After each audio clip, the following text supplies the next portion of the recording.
Hi everybody and welcome back. Next up on my bench is this Revell kit, the Thunderbird SC Coupe. I bought this at a flea market. I got a really good price on it. It had already been opened and said it was already started.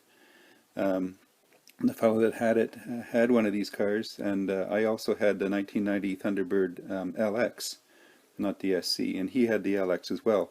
So he had extra parts. He had the front and rear bumpers and the rocker panel molding for the LX version, which is what I wanted to build also. It's molded in red. The extra parts for the LX version were molded in white. Unfortunately, when I opened it up, everything had been opened before, and I was missing the front windshield and the front seats out of the kit. So I managed to find a couple of seats in my parts box, and I guess I'm going to try to make a windshield out of some clear plastic packaging material. So I've already started on this kit. Spent a couple of days working on it. I've got a bunch of things together. These are the seats I found in my parts box. I've got the engine all together and painted. The Model Master chrome enamel on the transmission and gunmetal craft paint on the engine.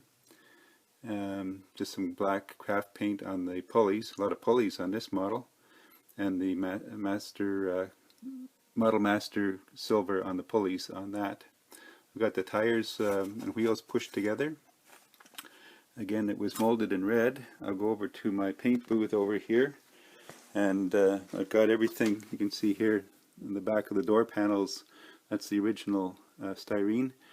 I've got that's the hood and the door panels, the body, the interior tub, and the bumper and the dash. I've got them painted in Rust-Oleum 2X black primer. I'm going to airbrush now some Vallejo light gray primer over that, and then I'll go over that with some red craft paint. My car that I had was red with a red velour interior, so it's all going to be red pretty much. So just a quick update on where I'm at before I begin the rest of the painting process. Thanks for watching. See you later.